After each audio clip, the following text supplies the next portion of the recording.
Olá pessoal, tudo bem com vocês? Hoje nós daremos início a mais uma aula do cursinho Ideia. E o tema da nossa aula são algas. E meu nome é Jordana. Então vamos lá. As algas, elas são organismos e estruturas um tanto quanto complexas. E ao mesmo tempo bastante simples. Por que elas são complexas? Elas são complexas porque elas fazem parte do reino protista, certo? Junto com os protozoários, porém elas já foram estudadas também no reino vegetal, certo? E aí ela migrou, as algas, né, esses organismos ficaram migrando de um reino para o outro e hoje elas se encontram no reino protista. E quais são as suas principais características? Bom, as algas, elas podem ser unicelulares e multicelulares, ou seja, ter uma célula, ou ser formado por várias células. Elas são eucariontes, ou seja, elas possuem a carioteca, aquele envoltório que recobre o núcleo, certo? Da sua célula. E elas são autótrofas, fotossintetizantes. O que isso quer dizer? Que elas produzem o seu próprio alimento, elas produzem matéria orgânica, certo? E além disso, elas realizam fotossíntese. Então, se elas realizam fotossíntese, obrigatoriamente elas possuem o pigmento da clorofila, certo? Que é aquele pigmentozinho que geralmente tem a cor esverdeada. Então, elas são autótrofas fotossintetizantes, tá bom? E vamos lá. Elas podem viver tanto na água doce quanto na água salgada. É muito comum elas estarem presentes em ambientes aquáticos, como marinhos, rios, lagos, ou em ambientes terrestres úmidos, certo? Elas não possuem tecidos e nenhum órgão verdadeiro, nada disso. E elas são avasculares, então por isso que elas são consideradas estruturas, a sua estrutura sendo simples.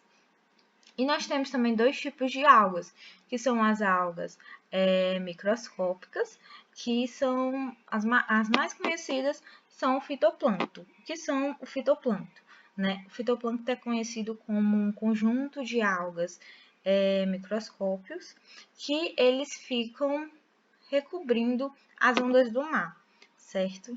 Então, é como se fosse um estado de colônia. E são microalgas e que fazem parte do pasto marinho, como é conhecido.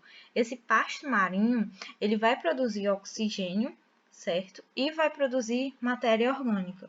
Então, muitas vezes, eles compõem 98% do oxigênio atmosférico. E essas algas, elas fazem parte, né, de uma comunidade de organismos que flutuam nessa água, certo? Então, são muito importantes, geralmente cai muito em vestibular, a questão do fitoplâncton. E também nós temos algas macroscópicas pluricelulares, né? Ou seja, como o nome já fala, são formadas por várias células. Só que elas não têm tecidos nem órgãos verdadeiros, é o que a gente precisa sempre lembrar. Então, desse modo, elas possuem um corpozinho, só que esse corpo, ele é como se fosse um talo. Ele não possui nem raiz, nem caule, nem folha, ou seja, não tem essa diferenciação de onde começa a aula, de onde começa o raiz, a caule, não tem isso. Então, é como se fosse um simples talo. Como se a gente pensasse como se fosse no cheiro verde, na parte de cima do cheiro verde, por exemplo, certo? Dentro disso, nós também temos os grupos dessas algas, né? E o primeiro grupo são as euglenófitas. Esses grupos, nós temos as euglenófitas, as bacilariófitas, nós vamos ver cada um deles. E é muito importante que a gente aprenda, né, todas as suas características, ou pelo menos as principais. E praticar fazendo exercícios. Então, vamos lá. As euglenófitas, elas possuem flagelo, como a gente pode ver aqui, certo? Na estrutura. Só que a euglenófita, ela tem um ponto diferenciado. Elas possuem esse flagelo, mas elas também possuem um flagelo interno, certo? É como se fosse um flagelo interno, curto e interno. Esse flagelo é justamente para a locomoção dessa alga. E eles também possuem o vacúolo contrátil, que, como está dizendo aqui, é o regulador do volume celular. Então, ele é um osmorregulador, ele vai regular o quanto de água entra e sai dentro dessa água, dessa alga vivem principalmente em água doce e em seu cloroplasto tem clorofilas, né, A e B carotenoides. Esses são os nomes das clorofilas. Cada alga vai ter a sua própria clorofila, com seu próprio nome, e que vai ter a sua própria função. E, geralmente, essas clorofilas, elas auxiliam, né, na captura da energia da luz para essa alga, já que elas são fotossintetizantes, e elas também podem dar coloração a essa alga. E aí, a principal alga das euglenófitas são a Euglena spp, que ela vai utilizar a luz e matéria inorgânica para realizar a fotossíntese.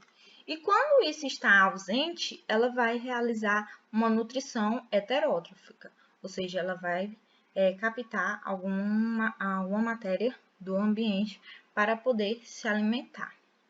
E a reprodução pode ser por divisão binária, que é uma reprodução assexuada, mas mais à frente a gente vai estudar um pouquinho da reprodução das algas. Bom, as bacilariófitas são conhecidas também como diatomáceas. Quando nós temos um grupo de alga que tem 2 nomes, é sempre bom recordar os 2 nomes, porque em alguma prova, em alguma questão, pode cobrar o outro nome, certo? Essas algas, elas vivem na água doce, salgada também. Elas também constituem o fitoplâncton, certo? Muitas dessas algas que a gente vai ver aqui, elas constituem o fitoplâncton. Possuem clorofilas A e C carotenoides. E essas clorofilas, elas dão a coloração dourada à alga, certo? Aqui ao lado a gente vai ver quais são essas estruturas, as conformações dessa alga bacilariófita. Então, ela pode ter essas diversas organizações, essas diversas estruturas, certo? Então, ela pode ser dessa forma, pode ser dessa. Então, essas são as diversas formas que ela pode possuir. A diferença dessa alga é que ela vai possuir uma carapaça protetora, certo? Composta de sílica. E a sílica, muitas vezes, essa carapaça, essa alga, ela é utilizada como abrasivos em polidores de metais e pasta de dentes. E elas também são muito utilizadas em construção civil, por exemplo. Como é que isso ocorre? O resto dessa parede celular, dessas algas, quando elas estão morrendo, elas podem se depositar no fundo do mar e aí formar um composto, um material rico em sílica, que aí fica conhecido como diatomito ou a terra diatomácea, que é essa imagem aqui de baixo, essa pedra, como se fosse essa pedra.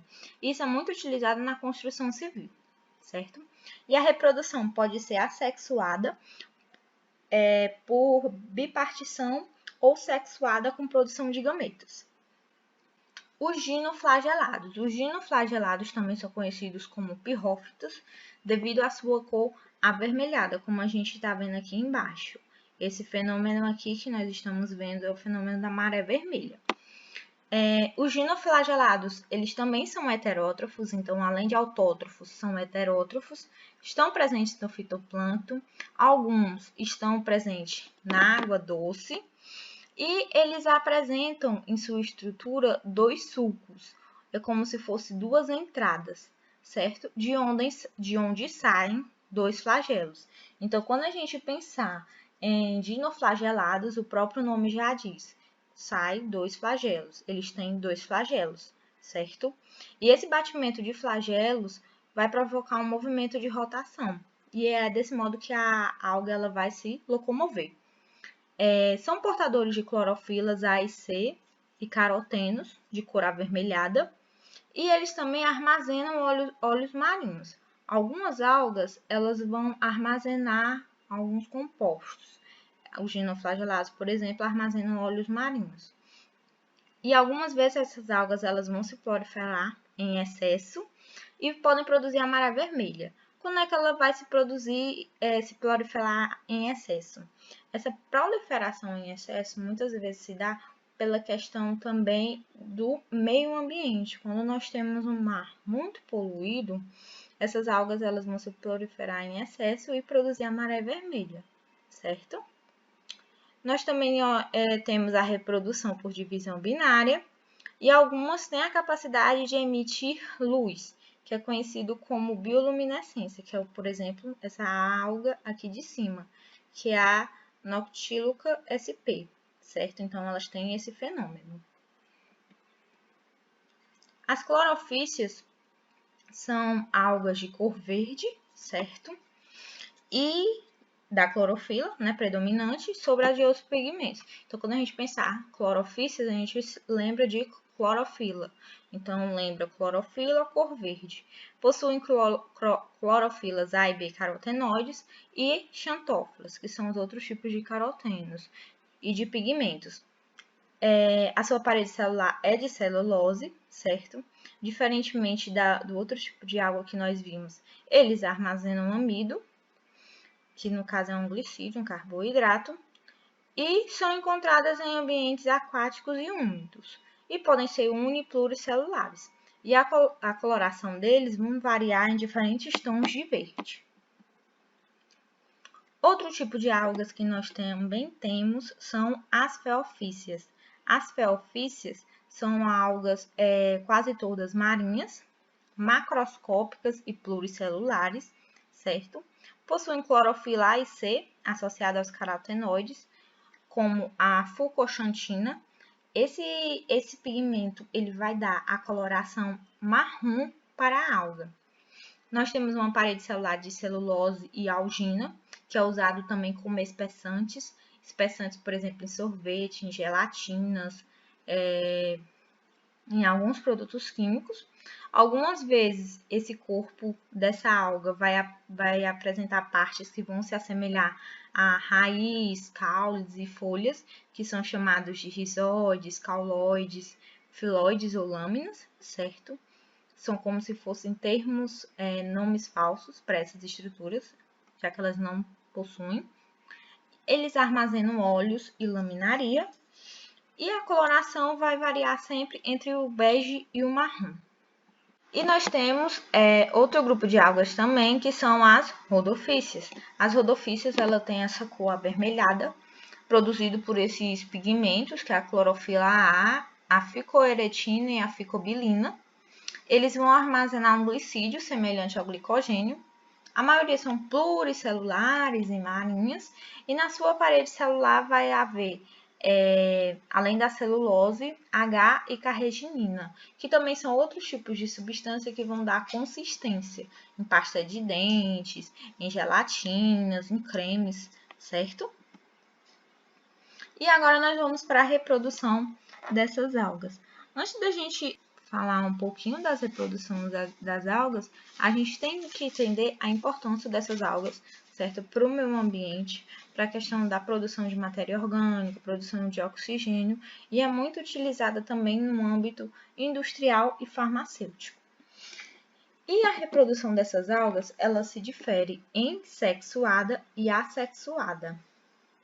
A primeiro tipo de divisão que nós vamos ter assexuada é conhecida como bipartição, certo? A bipartição a gente vê que é um tipo de reprodução visto em outras estruturas também, em outros reinos e etc. Então, a reprodução por divisão binária ou bipartição, que é uma divisão unicelular, é uma das reproduções mais básicas, certo? E mais comum nas formas unicelulares, que vai ocorrer a mitose para efetuar a divisão da célula. Então, nós temos aqui, por exemplo, a euglenophita, aquela alga inicial, certo? E aí, nós temos que ocorre como se fosse um processo de mitose celular, e nós temos a divisão dessa alga, ou seja, nós temos a duplicação do material genético, certo? Dessa célula. E aí nós vamos ter essa duplicação desse material e posteriormente a divisão. Então, esse tipo é um tipo de reprodução unicelular. Nós também temos o tipo de fragmentação do talo, é como se fosse esse tipo também, ocorre em muitas algas pluricelulares também, unicelulares, e a fragmentação do talo é como se nós tivéssemos uma alga, fosse cortado esse talo, esse pedaço dessa alga, se esse pedaço tivesse uma parte do material genético, do núcleo celular, essa alga ela se formaria a partir daquilo, certo? E nós temos também um dos mais conhecidos, que é a esporulação, que também pode ser chamada também de zoosporia, que é muito comum em algas multicelulares aquáticas, e cada zoósporozinho, dispersando-se pelo meio, ele é capaz de gerar uma nova alga. Então, como é que isso ocorre? Nós temos aqui um filamento adulto, certo? De uma alga. É todo um ciclo. Esse filamento adulto tem a formação de zoósporos, como se fossem mini gametas, certo? Esses zoósporos, eles são liberados no meio aquático, eles vão se fixar em algum substrato, e aí eles vão crescer, certo? Se tornar um filamento jovem, vão se crescer, vão se desenvolver, vão formar um filamento adulto, né? Já que vão estar mais amadurecidos, e nós temos a formação desses zoósporos, desses gametos, como se fossem gametas, que vai ser lançado no meio ambiente.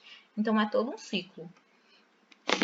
E em algumas algas pode haver alternância da reprodução sexuada e assexuada, certo? Então, a gente vai ver que pode haver essa alternância de tipos de reprodução. E pode, além de indivíduos haploides e diploides, que também podem ter. O tipo de reprodução sexuada é um tipo de reprodução de um ciclo aplobionte, certo? O ciclo é chamado de aplobionte ou aplonte. Por quê? Esse ciclo, ele é diferenciado ao ciclo do ser humano. Vamos lá. Nós somos indivíduos 2N, certo? Formado por cromossomos sexuais, por gametas 2N. E as algas são organismos adultos haploides N, certo? Então, nós vamos imaginar aqui duas algas, certo?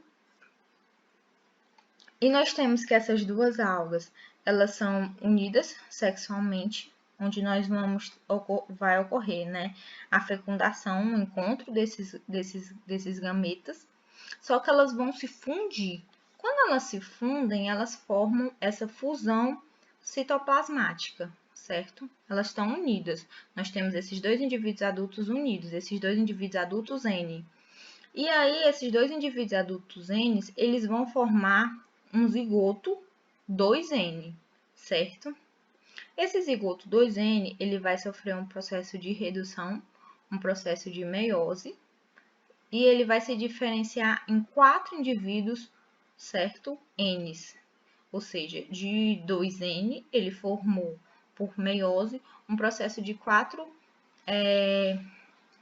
zigotos N.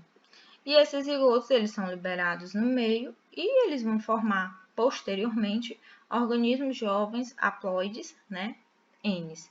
Ou seja, nós temos a produção de gametas, que vão originar esses zigotos. Esses zigotos, eles vão sofrer meiose, com produção de 4 células.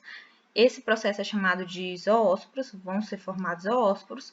E cada uma dessas células vai originar uma nova alga, necessariamente haploide, certo?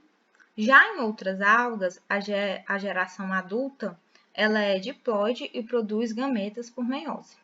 E esse ciclo ele é conhecido como diplobionte ou diplonte.